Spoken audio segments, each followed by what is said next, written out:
Average UFC fan here, and tonight I would like to talk about a fight that I'm really, really looking forward to: Justin Gaethje versus Edson Barbosa. I think Dana White must have seen my Edson Barbosa versus Dan Hooker video and seen how pumped I was about Barbosa's last performance, and said, you know what? I'm going to give him the most entertaining fighter in the division. Let's throw Justin Gaethje at him after he just fucking ripped the head off James Vick and KO'd him.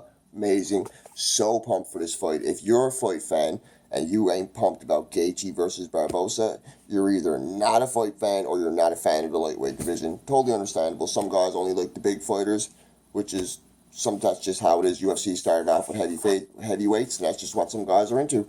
But yeah, Justin Gaethje versus Edson Barbosa, two of the most entertaining fighters in the lightweight division, and I'm going to explain why. Some notes about both of them is they're both the best leg kickers in the division, in my opinion. They both set their leg kicks up differently. Barbosa is a lot more technical, likes to throw a lot more power into his leg kick and set it up, whereas Gaethje likes to brawl, throw the hands, and sneak the leg kicks in there a couple at a time and wear you down with them. But Barbosa is known as the best technical striker in the division, whereas Gaethje is probably known as the biggest brawler, not the biggest power puncher in the division. I would give that to Conor, but the biggest brawler in the division and a power puncher for sure. He has some power in those hands. Look what he did to James Vick. He definitely got power in those hands. Some notes about the guys. Edson Barbosa is who I'm going to start off with.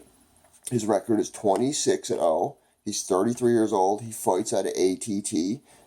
His accolades are he was the Renaissance MMA lightweight champion, a smaller MMA organization, but he was the lightweight champion of that organization. He has 2 defenses.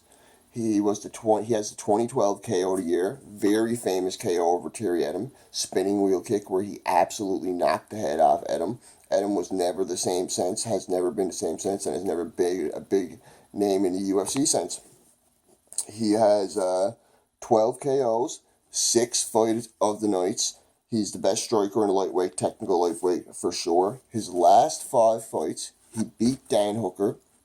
Very, very impressive fight. I made a reaction video to it recently. If you haven't seen it, go check it out. Where Dan Hooker showed a lot of heart, but Barbosa technically dominated him, and in the end of the second, third round, just picked him apart. Just head kick, rib kick, shots to the ribs. He ended up beating him down to the point where Hooker couldn't take it no more to the body. Took a big kick to the body, went back, dropped, ref stopped it, referee stoppage, TKO, third round. Amazing. I knew Barbosa was going to finish that. And he came off 2 straight losses before that fight, so that was a big win for Barbosa over a guy who was pretty good in Hooker. But the guys who he lost to were top contenders. He lost Kevin Lee in the 5th round by TKO, a fight he was doing all right in. Lee was doing better, putting it together better, just a better grappler and a better all-around MMA fighter, and a bigger lightweight. He showed he was a lot stronger than Barbosa in that fight, and he got mauled by Khabib, absolutely dominated Barbosa's worst performance by far in the UFC. But still, he showed a lot of heart staying in there and grinding it out to a decision. He knocked out Beneil Dariush in the 2nd round with an amazing knee KO. Yeah, it was amazing knee KO. Very, very, very good highlight reel knockout. It was recent, so if you haven't seen it, it's only from like 2 years ago.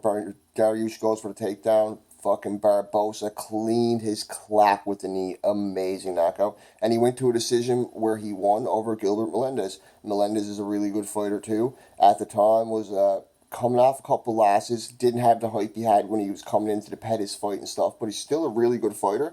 Was a really good fight, but Barbosa did win that decision unanimously. His biggest wins in the UFC are against Anthony Pettis.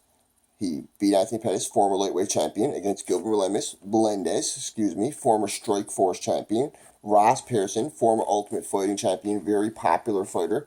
And Paul Felder, not as big of a name, but a very good fighter and a UFC commentator, so he's really popular.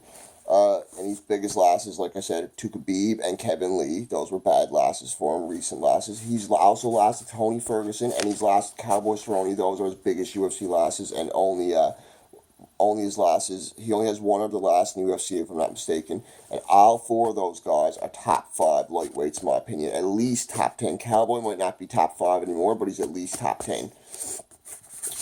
As for Justin Gaethje, he only has 4 fights, but it's pretty impressive. Inside the UFC, he only has 4 fights, but pretty impressive resume so far.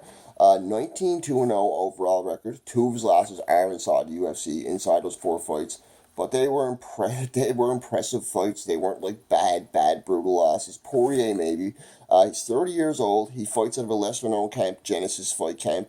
I don't know if there's any really big names out of that camp, but Gaethje is by far has to be the star out of that camp. He was the World Series of Fighting lightweight champion, their most dominant champ of any of the weight classes. He had 6 defenses. He holds a couple of records in that organization. Very, very good. Had a lot of hype coming in UFC. Anybody who was a big time fight fan, followed fighting, knew who Justin Gaethje was well before he came into UFC.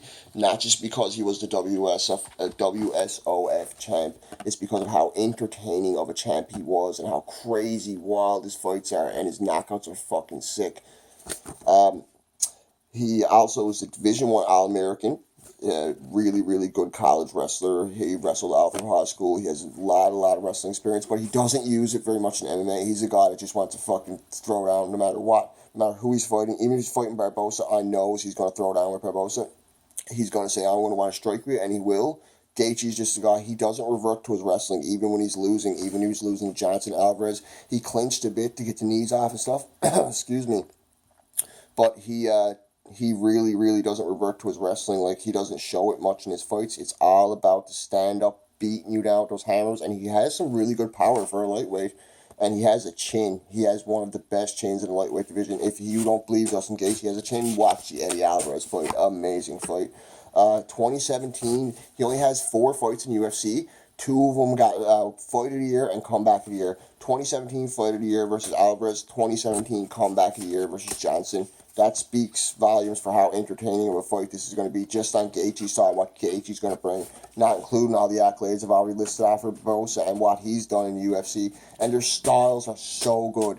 Both amazing top 10 strikers in UFC, top 5 arguably, Barbosa definitely, and one's a super technical, fucking ferocious fighter that can knock you out with head kicks, doesn't have so much power in the hands, but can KO you with spinning wheel kicks, can pick your legs apart, can absolutely KO you with head kicks. One's a guy that just has power in the hands, throws down, brawls, throws these crazy wild leg kicks in between, isn't scared to throw a bit of spinning stuff and stuff, and some wild out of nowhere knees. He's wild for sure, and with an amazing chin, and will stand in the pocket and just go no matter who you are, and close the distance on you and come at you. His last 5 fights, he has a win over James Vick, KO first round. He cleaned James Vick's clock after James Vick talked a lot of smack. That was his last fight. He has a loss to Dustin Poirier. Wasn't a very good performance by Gaethje. Poirier kind of exposed him with his technicality. A lot of people who think Barbosa are going to win, including myself, I'm picking Barbosa in this fight, are going to use the Poirier fight as an example of how Gaethje isn't going to be able to beat Barbosa. The only way I think Gaethje will be able to beat Barbosa after he goes to his wall brawling and realizes that he isn't good enough to beat Barbosa that way, he's going to have to revert to wrestling and try and clinch him, take him down, wear him out, get him gassed, or maybe get a submission. He only has 1 submission in his entire career, 16 KOs.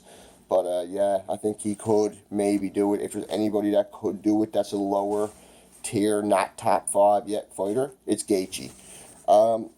He lost to Eddie Alvarez. Amazing fight. Could have went either way. By the end of the fight, Eddie Alvarez had a gobstopper on his face. Giant hematoma on his jaw. One of the worst injuries I've ever seen in MMA, next to the Mark Hominick hematoma on his head. One of the worst swelling injuries I've ever seen. If you've never seen that, go watch Eddie Alvarez versus Justin Gaethje. Amazing fight. As a UFC fan, one of my favorites. 2017 Fight of the Year, so a lot of people agree with me. He also had the comeback fight of the year against Michael Johnson. Very hyped. It was his first UFC fight. He got a bit rocked by Johnson earlier. People thought he was going to get exposed. Johnson was like beating up on him a bit, but he showed the heart and the will, and that Johnson doesn't have his gas tank to stand with him, and he fucking rocked Johnson a bunch of times, ended up hitting him with a few knees, couple overhands, 1 big knee that just dropped Johnson. Johnson was like gassed and TKO at the same time. Referee stoppage, Gaethje won. And he also has his last win before that was in WSOF against Luis Firmino. His last fight in WSOF, dominant TKO, 3rd round win. Gaethje just smoked the guy. The guy was pretty tough, but Gaethje was just way too much for him. And after that, it was clear to Dana White and everybody else he belonged in the UFC. He'd done enough in WSOF to be in the UFC by far. He doesn't have that many like big fights yet, but his biggest wins over James Vick, Michael Johnson, and former Ultimate Fighter competitor Melvin Gillard. Melvin Gillard was a really good fighter at his time, has some big UFC wins himself, and is an entertaining fighter. His biggest losses, I couldn't put a lot of names on the list, so I had to go with Alvarez and Poirier, because everybody else who I looked at, there was no, he only has 2 losses, so that's the only names I could put on the list, excuse me. But all the other fights he had besides these 5 guys I've named, none of them are really big names, except, like, Michael Johnson, I guess. But other than that, he hasn't fought big names yet. He isn't truly proven. So he's either going to get exposed by Barbosa. I'm picking Barbosa to win. I think that's going to happen. It would be kind of sad if he did, because I love Justin Gaethje. If he fucking freight trained steamrolled Barbosa, I wouldn't be sad about it, because super entertaining fighter. And Gaethje versus Conor McGregor would be a good fight. That's one guy I don't think Conor could get into his head, because after seeing the way he handled the James Vick shit and just fucked James Vick up and just brushed it off his shoulders, he seems like the type of guy that you're just not going to get in his head with that stuff. He really does. He has the type of attitude to just get under Conor's skin. He would probably be the agitator in that one. Be a really good fight anyway, but it probably wouldn't be as good as Barbosa and Gaethje. Anyways, folks, that's a fight I'm really, really looking forward to. These are my thoughts on the fight. What fights would you guys like to see? Like maybe Gastelum, Whitaker. There's lots of big upcoming fights in the UFC soon. As a UFC fan, I'm absolutely stoked. Let's get Conor McGregor back. Let's get Nate Diaz back. Let's get some big names back. Let's get Stipe versus DC. John Jones versus DC3. Let's see some big UFC fights this year. This is Mr. Average UFC fan. This is my reaction video to what I think is going to happen in Barbosa versus Gaethje. Let's see it happen, folks. Mr. UFC fan here. Drop me a like. Give me a subscribe. Over and out.